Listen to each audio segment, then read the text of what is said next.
দেখুন কতটা সুন্দর গ্রেভি হয়েছে আর ঠিক ততটাই নরম তুলতুলে কোপ্তাগুলো হয়েছে। সাধারণ ঘরোয়া রান্নাকে যদি একদম রাজকীয় শাহী আন্দাজে বানিয়ে নেওয়া যায় তাহলে রোজকার খাবারেও তৈরি হয়ে যাবে একটা স্পেশাল আকর্ষণ। আজ পনির আর সয়াবিনের যুগলবন্দিতে বানিয়ে নেব সম্পূর্ণ নিরামিষ পান সোয়া কারি।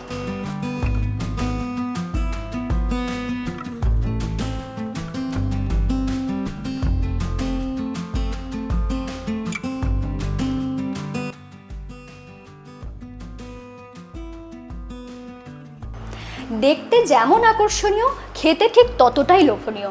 খুব সহজে রান্নাটা শিখে নিতে সঙ্গে রইলাম আমি ঋতুপর্ণা। আপনারা দেখছেন ঋতুর রান্নাঘর। এই রেসিপিটা বানানোর জন্য আমি এখানে নিয়েছি 1 লিটার দুধ, আর নিয়েছি 2-3 কাপ সয়াবিন। গরম জলে দিয়ে দিচ্ছি সয়াবিন,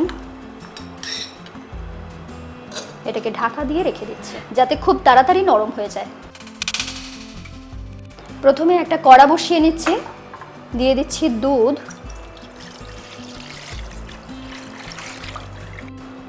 এই রেসিপিটাতে দুধ আর সয়াবিন ঠিক কিভাবে ব্যবহার করব সেটা কিন্তু দারুণ ইন্টারেস্টিং। দুধটাকে এরপরে ফুটিয়ে নেব। এরই মধ্যে সয়াবিনটাও ভিজে গিয়েছে, দেখুন সুন্দরভাবে নরম হয়ে গিয়েছে। এইভাবে জল নিকড়ে নিয়েছি। এরপরে এই সয়াবিনটাকে বেটে নেব। জল ছাড়াই এটাকে কিমার মতন করে বেটে নেব। দেখুন এইভাবে বেটে নিয়েছি। দেখুন সয়া কিমা তৈরি হয়ে গিয়েছে। এখানে নিয়ে নিচ্ছি কিছুটা ভিনেগার। ভিনেগার ছাড়াও আরও 2টো জিনিস আমি এখানে ব্যবহার করব। নিয়েছি কিছুটা কসুরি মেথি আর নিয়েছি কিছুটা চিলি ফ্লেক্স, মানে শুকনো লঙ্কা কুচি। এদিকে দেখতে দেখতে দেখুন দুধটাও ফুটে গিয়েছে। এই সময় দুধের মধ্যে সয়া কিমাটা দিয়ে দেব। সাথে সাথেই দিয়ে দেবো কসুরি মেথি, এতে গন্ধটা খুব ভালো লাগবে। আর দিয়ে দিচ্ছি চিলি ফ্লেক্স। দুধ যখন বেশ ভালো করে ফুটে উঠেছে ঠিক সেই সময় দিয়ে দেবো ভিনেগার। আমি এখানে 3 টেবিল চামচের মতন ভিনেগার ব্যবহার করছি। এরপরে নাড়াচাড়া করে দিচ্ছি। দেখুন দুধটা কিন্তু ফেটে গিয়ে ছানা কেটে গিয়েছে। এইভাবে যে ছানাটা তৈরি হলো এটার টেস্ট এবং পুষ্টিগুণ দুটোই কিন্তু একদম আলাদা। এরপরে এটাকে ঠান্ডা করে নেব। এরপর জলটা ড্রেন করে নেব। তার জন্য এরকম একটা বড় পাত্র নিয়েছি আর স্ট্রেনার নিয়েছি। তার উপরে দিয়ে দিচ্ছি এরকম একটা কটনের কাপড়। এরপরে পুরো জিনিসটাকে এখানে ঢেলে দিচ্ছি। কড়াটা ধুয়ে একটু ঠান্ডা জলও এখানে দিয়ে দিচ্ছি।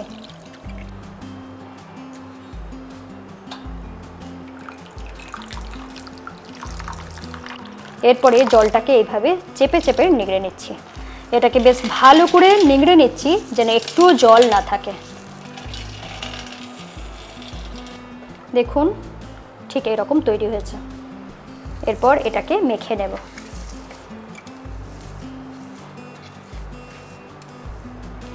এর টেস্টটাকে আরেকটু বাড়িয়ে নেওয়ার জন্য এখানে দিয়ে দিচ্ছি স্বাদ মতো নুন, 1/2 চা চামচের মতন চিনি, সামান্য একটু আদা বাটা, সুন্দর মিষ্টি গন্ধ হওয়ার জন্য দিয়ে দিচ্ছি সামান্য একটু এলাচ গুঁড়ো, আর বাইন্ডিংয়ের জন্য এখানে ব্যবহার করেছি 1 টেবিল চামচ কর্নফ্লাওয়ার। আপনারা এর পরিবর্তে ময়দাও ব্যবহার করতে পারেন। এরপরে এটাকে মেখে নেব। এরপরে হাত দিয়ে এইভাবে চেপে চেপে এটাকে মেখে নিচ্ছি। কিছুক্ষণ ধরে এটাকে একটু চেপে চেপে মেখে নিয়েছি। এখন দেখুন এটার একটা মণ্ড তৈরি হয়ে গেছে। এইভাবে করে নেওয়ার পরে এটাকে পিস পিস করে কেটে নিচ্ছি যাতে প্রত্যেকটা সমান মাপের হয়। মাপ করে কেটে নেওয়ার পরে হাতে করে এইভাবে চেপে চেপে এটাকে শেপ দিয়ে নিয়েছি। এইভাবে পাতলা করে বানিয়ে নিয়েছি। আর দেখুন শেপটা ঠিক এইরকম। একে একে সবগুলোই তৈরি করে নিলাম। আমি এরকম শেপ দিয়েছি, আপনারা চাইলে কিন্তু অন্য যে কোনো শেপ দিতে পারেন। এরপরে রান্নাটা শুরু করে দেব। দিয়ে দিচ্ছি 1 টেবিল চামচ ঘি। এর পরিবর্তে আপনারা তেলও ব্যবহার করতে পারেন। ঘি হালকা গরম হয়ে যেতেই এগুলো একে একে দিয়ে দেব। খুব বেশি গরম হলে এগুলো দেওয়ার সাথে সাথেই লাল হয়ে যাবে, সেই জন্য চেষ্টা করবেন একদম কম আঁচে এগুলোকে ভাজতে। 2 থেকে 3 মিনিট এক পিঠ হয়ে যাওয়ার পরে উল্টে দেব।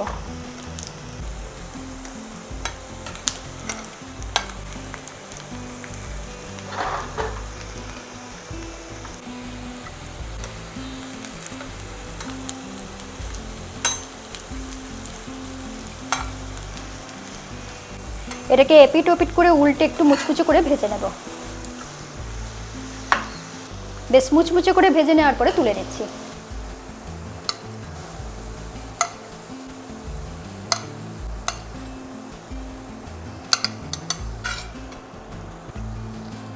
দিচ্ছি আরও 1 চা চামচ ঘি। ফোড়নে দিয়ে দিচ্ছি গোটা মৌরি, 7-8টার মতন লবঙ্গ, 2টো ছোটো এলাচ মুখটা ফাটিয়ে, আর দিয়ে দিচ্ছি সামান্য একটু দারচিনির টুকরো, একটা বড় এলাচ। ফোড়নটা একটু নাড়াচাড়া করে নিচ্ছি যতক্ষণ না পর্যন্ত সুন্দর মিষ্টি গন্ধ আসে। এরপর এখানে দিয়ে দিচ্ছি স্বাদ মতো নুন, দিচ্ছি সামান্য একটু চিনি। এই সময় চিনিটা দিলে রঙটা খুব ভালো আসবে। একটু নাড়াচাড়া করে নিয়েছি। এরপরেই এখানে দিয়ে দেব সামান্য একটু হিং, আর সাথে সাথেই দিয়ে দিচ্ছি 1 টেবিল চামচ আদা বাটা।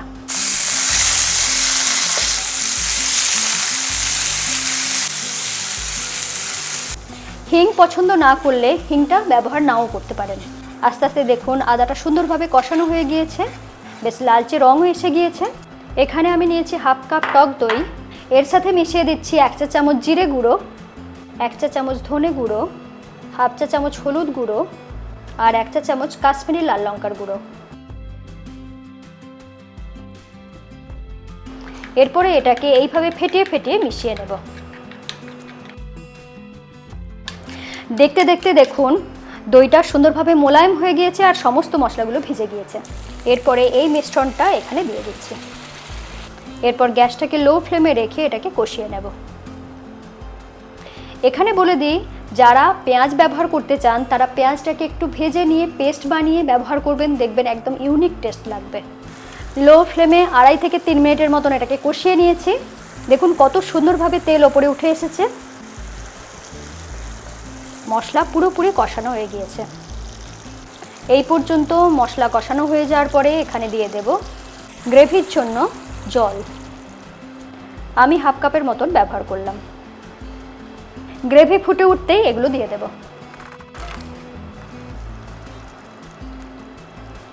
এরপর এটাকে ঢেকে দিয়ে কিছুক্ষণ রান্না করে নেব। 2.5 থেকে 3 মিনিটের মতন এটাকে ফুটিয়ে নিয়েছি। এরপর খুলে দেখাচ্ছি। একটু এপিট ওপিট করে উল্টে দিচ্ছি। শেষের দিকে দিয়ে দিচ্ছি 2টো কাঁচা লঙ্কা, সাথে দিচ্ছি সামান্য একটু ধনেপাতা কুচি। আর কিচ্ছু না, এরপর ঢাকা দিয়ে কিছুক্ষণ স্ট্যান্ডিং টাইমে রেখে গরম গরম সার্ভ করে দেব। কেটে দেখাচ্ছি, দেখুন কতটা সুন্দর হয়েছে।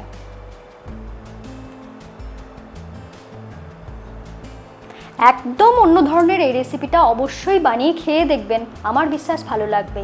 কেমন লাগলো লিখে জানাতে ভুলবেন না, অপেক্ষায় থাকবো। ঘরোয়া মশলাতে এরকমই নিত্য নতুন অভিনব রেসিপি পেতে আজই ঋতুর রান্নাঘরকে সাবস্ক্রাইব করে নিন। সকলে খুব ভালো থাকুন, আবার দেখা হচ্ছে এরকমই নতুন রেসিপির সাথে।